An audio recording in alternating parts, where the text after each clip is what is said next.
He said, look, Deedat, this book is speaking in our favor. See, but you people are all against us. So I said, it is true, sir. I said, you see, sir, the Egyptians, set hard tasks for your people. They enslaved you. A free people that went there, they enslaved you. So God Almighty is telling us that the Egyptians have been unjust to your people. But today, sir, I said, you see, you have usurped our lands. He says, Deedat, how can you say that? Palestine belongs to us. So I said, how, sir? How, sir? How does Palestine belong to you? And he knew his Bible, so he started quoting from the book of Genesis, chapter 17, verse 8. He said, I will give unto thee and to thy seed after thee the land wherein thou art a stranger, all the land of Canaan, that's Palestine, for an everlasting possession, and I will be the God. God Almighty promised it to us. So I said, now, the prophecy is, I will give unto thee, means Abraham, and to thy seed after thee. I said, who is the seed of Abraham? She said, we, the Jews. I said, no doubt. You are the seed of Abraham, but are you the only seed? I says, in the book of Genesis, the first book of your Torah, no less than 12 places, Ishmael, that's how they say it. Ishmael is described as the son and seed of Abraham, no less than 12 times. And as for Ishmael thy son, and as for Ishmael thy seed, it says 12 princes shall he beget, and I will make him a great nation, because he is thy seed, no less than 12 times. So, I said, you see, sir, you are the seed of Abraham, and the Arabs are also the seed of Abraham. Why can't you both live in peace and harmony as brothers? He says, Deedat, you see, we had this country.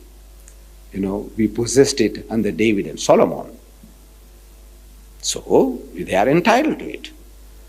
She said, how did you get it, sir? See, you came out of Egypt, 12 tribes, united people. Under Joshua, united people. And you go into a village, that village chieftain, they call them kings, Palestinians. They also had the little chiefs. So, they went and knocked over one king, conquered him. There's only one little chieftain and another little chieftain, you knocked them over and you took the land by force. I say, if that entitles you to that country, because your forefathers, David and Solomon, had it, then we would be entitled to Spain. I says, my forefathers ruled Spain for 800 years. 800 years, the Muslims, and we have there, go today and see the monuments that my forefathers built. They're still there. If we had the power, can we go and reclaim Spain?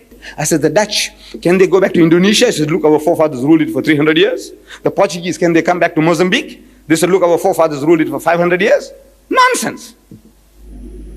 See? So he must have shared it with the other Jewish managers in the firm. I said, the guys know something, you see. So while walking through one of the departments, clothing department, and the manager of the clothing department, Mr. Baynard, another Jew, he calls me. I was wearing my white dust coat, furniture trade. He says, come here, Deedat. I said, yes, sir. He says, you made rings out, Mr. Beer. I hear. But you can't do that to me. He says, as for Ishmael was a bastard. Look, this is how the brainwash program. As for Ishmael was a bastard, he says. So I said, all right, Mr. Baynard, tell me now, according to the religion of your religion, Judaism, which is better for a man to marry his own sister and beget child by her, or marry a bondwoman, a slave woman, a negress, and beget child by such a woman? Which is better as a wife, your sister, the slave woman? According to your religion. He said, no, the slave woman is preferable. He said, very good. I'm quoting from Genesis chapter 20, verse 12. You can check it out. And Abimelech, the king of Gerar, sent and took Sarah. See, he goes there, and this Sarah was a beautiful Jewess. So he's asking Hazrat Ibrahim alayhi salam, according to the Bible, say, this beautiful woman, what is she to you? So Hazrat Ibrahim alayhi salam, according to the Bible, he spoke a lie. He said, she is my sister. So she's your sister, well, send her in to the haram. So he had to send her in. And things went wrong that night, and the fellow couldn't come right with Sarah. We don't know what happened.